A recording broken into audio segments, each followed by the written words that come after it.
పాకిస్తాన్ ప్రేరేపిత ఉగ్రవాదులు పరిహారం చెల్లించాల్సి ఉంటుంది అని భారత్ చెబుతూ వస్తోంది. ఇప్పటికే పాకిస్తాన్పై ఆంక్షల దిశగా భారత్ వెళుతూ ఉంది. పహల్గామ్ ఉగ్ర దాడిపై కేంద్రం చాలా సీరియస్గా ఉంది. ఉగ్రదాడిలో పాక్ హస్తాన్ని క్షమించేది లేదు అని కేంద్రం తేల్చేసింది. అఖిలపక్ష సమావేశానికి కేంద్రం పిలుపునిచ్చింది. రాజ్నాథ్ సింగ్ నేతృత్వంలో ఈరోజు అఖిలపక్ష సమావేశం జరగబోతోంది. నిన్నటి సిసిఎస్ భేటీలో భారత్ పాకిస్తాన్పై కీలక నిర్ణయాలు తీసుకుంది.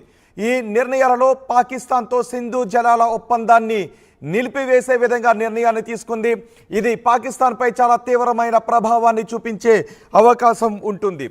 నెహ్రూ హయాంలో ప్రపంచ బ్యాంక్ మధ్యవర్తిత్వంతో తీసుకున్న ఒప్పందం ఇది. ఇప్పటికీ పాకిస్తాన్లో 80% నీటి అవసరాలు సింధు నది జలాల ఒప్పందంతోనే జరుగుతుంది. ఇప్పుడు భారత్ ఈ విషయంపై పునరాలోచిస్తే ఈ ఒప్పందాన్ని నిలిపివేస్తే పాకిస్తాన్లో తీవ్రమైన నీటి కొరత ఏర్పడే అవకాశం ఉంటుంది. ఇప్పుడు కాశ్మీర్పై అటాక్తో భారతదేశం సింధు జలాల ఒప్పందాన్ని నిలిపివేసే విధంగా నిర్ణయాన్ని తీసుకుంటోంది. అంతేకాదు అటారీ చెక్ పోస్ట్ను మూసివేస్తోంది. ప్రత్యేక వీసాలు కూడా రద్దు చేసే నిర్ణయాన్ని తీసుకుంది. భారత్ నుంచి పాకిస్తాన్ హైకమిషనర్కు ఆదేశాలు జారీ చేశారు. పాకిస్తాన్ హైకమిషనర్ భారత్ను వదిలి వెళ్ళిపోవాలి అని ఆదేశాలు జారీ చేశారు. భారత్లోకి పాకిస్తాన్ వాళ్లకు నో ఎంట్రీ అని స్పష్టంగా తెలియజేశారు. ఎవరైతే ఇప్పటికే పాకిస్తాన్ పౌరులు భారతదేశంలో ఉన్నారో వాళ్ళందరికీ 48 గంటల సమయాన్ని ఇచ్చారు. వెంటనే 48 గంటల లోపే భారతదేశాన్ని ఖాళీ చేసి వెళ్ళిపోవాలి అని ఆదేశాలు జారీ చేశారు. భారతదేశంలోకి పాక్ పౌరులు రావద్దు అని చెప్పారు. పాక్ పర్యాటకులు కూడా వెంటనే భారతదేశాన్ని వదిలి వెళ్ళిపోవాలి అనే ఆదేశాలు జారీ చేశారు. ప్రత్యేక వీసాదారులు 48 గంటల్లో భారతదేశాన్ని వదిలి వెళ్ళిపోవాలి అనే ఆదేశాలు జారీ చేశారు. లేకపోతే కఠిన చర్యలు ఉంటాయి అని ఆదేశాలు జారీ చేశారు. ప్రధానమంత్రి అధ్యక్షతన భద్రతా వ్యవహారాల కేబినెట్ సమావేశం నిన్న జరిగింది. ఈ సమావేశంలో చాలా కీలకమైన నిర్ణయాలు తీసుకున్నారు. ఈ నిర్ణయాలు పాకిస్తాన్పై తీవ్రమైన ఒత్తిడిని పెంచబోతూ ఉన్నాయి. భారత పౌరులపైన, భారత పర్యాటకులపైన, కాశ్మీర్ పైన జరిపిన దాడిని భారతదేశంపై జరిపిన దాడిగానే భావిస్తున్నాము అని కేంద్రం స్పష్టం చేసింది. కేబినెట్ భేటీలో ఈ సంచలన నిర్ణయాలను తీసుకున్నారు. ఈ నిర్ణయాలను విదేశాంగ కార్యదర్శి విక్రమ్ మిశ్రీ మీడియాకు వెల్లడించారు. ఈ తీసుకున్న నిర్ణయాల్లో సింధు జలాల ఒప్పందాన్ని నిలిపివేసే నిర్ణయమే చాలా కీలకమైనది. ఈ నిర్ణయంతో పాకిస్తాన్ కోరడు పీకేసే అవకాశం ఉంటుంది. పాకిస్తాన్ తీవ్రమైన నీటి కొరతను ఎదుర్కొనే అవకాశం ఉంటుంది. జమ్మూ కాశ్మీర్లో గత కొన్ని రోజుల నుంచి ప్రశాంత వాతావరణం నెలకొంది. ఆ ప్రశాంత వాతావరణాన్ని భగ్నం చేయటానికి పాకిస్తాన్ ప్రేరేపిత ఉగ్రవాదులు టీఆర్ఎఫ్ ఈ కుట్రకు తెరలేపింది. ప్రశాంతంగా ఉన్న కాశ్మీర్ని కల్లోలం చేయాలి అనే కుట్రలో భాగంగా జరిపిన కాల్పుల్లో 26 మంది చనిపోయారు. 26 మంది పర్యాటకులు చనిపోయారు. ఈ కాల్పుల్లో చనిపోయిన పైగా అక్కడ జరిపిన కాల్పులు కూడా ఎవరైతే అక్కడ హిందువులు ఉన్నారో వారిని గుర్తించి మగవారిని టార్గెట్ చేసి కాల్చి చంపడం చాలా హేయమైన ఘటనగా భావిస్తూ ఉన్నారు. ఇది భారతదేశంపై జరిపిన దాడిగా భావిస్తున్నారు. ఆ రోజు జరిపిన దాడి ఘటన ఒకసారి గుర్తు చేసుకుంటే తండ్రులను కోల్పోయిన బిడ్డలు, భర్తని కోల్పోయిన భార్య, ఇలా ఎక్కడ చూసినా హృదయ విదారక ఘటన చోటు చేసుకుంది. 26 మంది ఆ ఘటనలో చనిపోయారు. వెంటనే ప్రధాని మోదీ కూడా తన సౌదీ పర్యటనను రద్దు చేసుకుని మరి భారత్కు వచ్చేశారు. అమిత్ షా కూడా వెంటనే హుటాహుటిన జమ్మూ కాశ్మీర్ బయలుదేరి వెళ్లారు. కాశ్మీర్పై జరిపిన ఈ దాడిని మొత్తం భారతదేశం పార్టీలకు అతీతంగా ముక్త కంఠంతో ఖండించింది. ప్రపంచ దేశాలన్నీ కూడా ఈ దాడిని ఖండించాయి. భారత్ మాత్రం ఈ దాడిని చాలా సీరియస్గా తీసుకుంది. పాకిస్తాన్పై ఆంక్షలు విధించాలి, పాకిస్తాన్పై ఒత్తిడిని పెంచాలి అనే నిర్ణయాన్ని తీసుకుంది. అమిత్ షా కూడా ఎవరైతే ఈ దాడిలో చనిపోయారో వారికి నివాళులర్పించారు. వారి శరీరాల మీద పుష్పగుచ్చాలు ఉంచి నివాళులర్పించారు. వారి కుటుంబాలను ఆదుకోవడానికి ఎక్స్గ్రేషియా కూడా ప్రకటించారు. ఉగ్రవాదుల సమాచారం అందిస్తే వారికి 20 లక్షల రూపాయలు బహుమతిని అందిస్తామని చెప్పారు. ఈ ఉగ్రదాడిలో చనిపోయిన కుటుంబాలకు 10 లక్షల రూపాయల పరిహారం అందిస్తాము అని కూడా ప్రకటించారు. ఇది ఉగ్రదాడిలో చనిపోయిన కుటుంబాలకు తాత్కాలిక ఊరటను కల్పించేదే.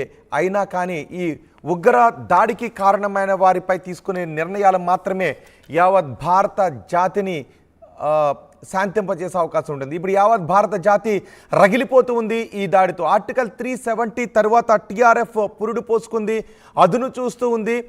పాకిస్తాన్లో కల్లోలాన్ని సృష్టించడానికి, అశాంతిని కలగజేయడానికి ఎవరైతే కాశ్మీర్కి వెళ్ళాలి అని అనుకుంటూ ఉన్నారో పాకిస్తాన్ నుంచి ఈ టీఆర్ఎఫ్ ఉగ్రవాద సంస్థ నిధులను అందుకుంటూ ఉంది, ఆదేశాలను అందుకుంటూ ఉంది. ఈ నేపథ్యంలో కాశ్మీర్లో మళ్ళీ అశాంతిని కలిగించాలి అని అనుకుంటూ ఉంది. చూడండి ఒక్కసారి ఆ దృశ్యాల్లో, ఆ బాక్స్లో చూస్తున్న దృశ్యాలు, తమ వారిని కోల్పోయి కుటుంబ సభ్యులు కన్నీరు మున్నీరుగా విలిపిస్తున్న దృశ్యాలు.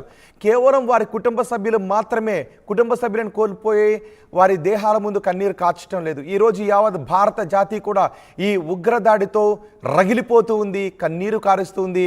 వాళ్ళ కుటుంబ సభ్యులు కారుస్తున్న కన్నీళ్లు చూసి యావత్ భారత జాతి కూడా చలించిపోతుంది. ఆ దృశ్యాలు చూస్తున్న ప్రతి భారత పౌరుని కళ్ళలో నుంచి కూడా కన్నీరు వస్తుంది. ఈ ఉగ్ర దాడికి కారణమైన సంస్థ ఏదైనా సరే దాన్ని నామరూపాలు లేకుండా చేసేయాలి అని ఈరోజు యావత్ భారత జాతి కూడా కోరుకుంటుంది. అందుకే కేంద్ర ప్రభుత్వం పాకిస్తాన్పై ఆంక్షలను పెంచుతుంది. ఒకసారి రెండో బాక్స్లో చూడండి, తమ వారిని కోల్పోయి వాళ్ళంతా కూడా హాయిగా గడుపుదామని కాశ్మీర్కి వచ్చారు. కానీ ఉగ్రవాదులు జరిపిన మారణ హోమంలో ప్రాణాలను కోల్పోయిన వారు రీసెంట్గానే పెళ్ళై హనీమూన్కి అక్కడికి వచ్చారు. ఆ ఉగ్రదాడిలో ప్రాణాలు కోల్పోయిన అధికారి భార్య కన్నీరు కారుస్తున్న దృశ్యాలు. కేవలం వీళ్ళ ఒక అధికారి భార్యనో లేదంటే ఒక వ్యాపారస్తుల భార్యను, కుటుంబ సభ్యులను ఈ ఉద్దేశంలో కాదు, ఒక భారత పౌరులు చనిపోయిన ఘటనలో మొత్తం యావత్ జాతి అంతా కూడా ఈరోజు కోపంతో రగిలిపోతూ ఉంది. ఉగ్రవాదుల పీచి మనచాలి అని అనుకుంటుంది. భర్తను కోల్పోయిన భార్య కారుస్తున్న కన్నీరు చూడండి, దుఃఖం ఆగడం లేదు. పదే పదే ముందుకు వెళుతూ కూడా మళ్ళీ వెనక్కి వచ్చి తన భర్త దేహాన్ని ఉంచిన చోట ఆమె కన్నీరు కారుస్తూ ఉంది. ఆమె మాట్లాడుతున్న మాటలకు ఎవరు కూడా సమాధానం చెప్పలేని పరిస్థితి కనిపిస్తూ ఉంది. ఈ దృశ్యాలు చూసి ఉగ్రవాదులు ఈరోజు నవ్వుతూ ఉంటూ ఉండొచ్చు. ఎందుకంటే ఉగ్రవాదులకు సాధారణ పౌరులు పెట్టే హాహాకారాలు, సాధారణ పౌరులు కార్చే కన్నీరు ఇవి వారికి ఆనందాన్ని కలిగిస్తాయేమో. కానీ అతి త్వరలోనే దీనికి వాళ్ళు మూల్యం చెల్లించుకోబోతున్నారు. ఏ ఉగ్రవాదులైతే భారతదేశంపై దాడి చేశారో వాళ్ళు మూల్యాన్ని చెల్లించుకోబోతున్నారు అని కేంద్ర ప్రభుత్వం అంటూ ఉంది. ఆ దృశ్యాలు చూస్తున్న ప్రతి భారత పౌరుడు కూడా కోపంతో రగిలిపోతున్నాడు. ఈ ఘటనకు కారణమైన ఉగ్రవాదులను పీచి మనచాలి, వాళ్ళను ఉరితీయాలి, వాళ్ళని కాల్చి చంపాలి అనే కోపంతో రగిలిపోతున్నాడు. ఆ దృశ్యాలు చూడండి ఒకసారి. తన భర్తను కోల్పోయి ఆమె కన్నీరు కారుస్తున్న దృశ్యాలు. తన భర్తను పార్థివ దేహాన్ని ఉంచిన చోట వెళ్ళలేక అక్కడి నుంచి వాళ్ళకు అధికారులు తీసుకువెళ్తున్న, కుటుంబ సభ్యులు తీసుకువెళ్తున్న, మళ్ళీ అక్కడికే వచ్చి ఆమె బాధతో తన భర్తను తలుచుకొని కన్నీరు మున్నీరుగా విలిపిస్తోంది. అందుకే యావత్ జాతి కూడా ఈ ఘటనను యావత్ భారత జాతి కూడా చాలా సీరియస్గా తీసుకుంది. కేంద్రం ఎటువంటి చర్యలు తీసుకుంటుంది? ఈ ఉగ్రవాదులను మట్టుబెట్టాము అనే వార్తను కేంద్రం ఎప్పుడు భారత జాతికి తెలియజేస్తుంది, ప్రపంచానికి తెలియజేస్తుందని భారతదేశం ఎదురు చూస్తూ ఉంది. అందుకే ఈ ఉగ్రదాడికి కారణమైన పాకిస్తాన్పై చాలా కఠినమైన నిర్ణయాలు తీసుకుంది. ఈ నిర్ణయాలలో సింధు నదీ జలాల ఒప్పందాన్ని రద్దు చేయాలి అని తీసుకునే నిర్ణయం పాకిస్తాన్లో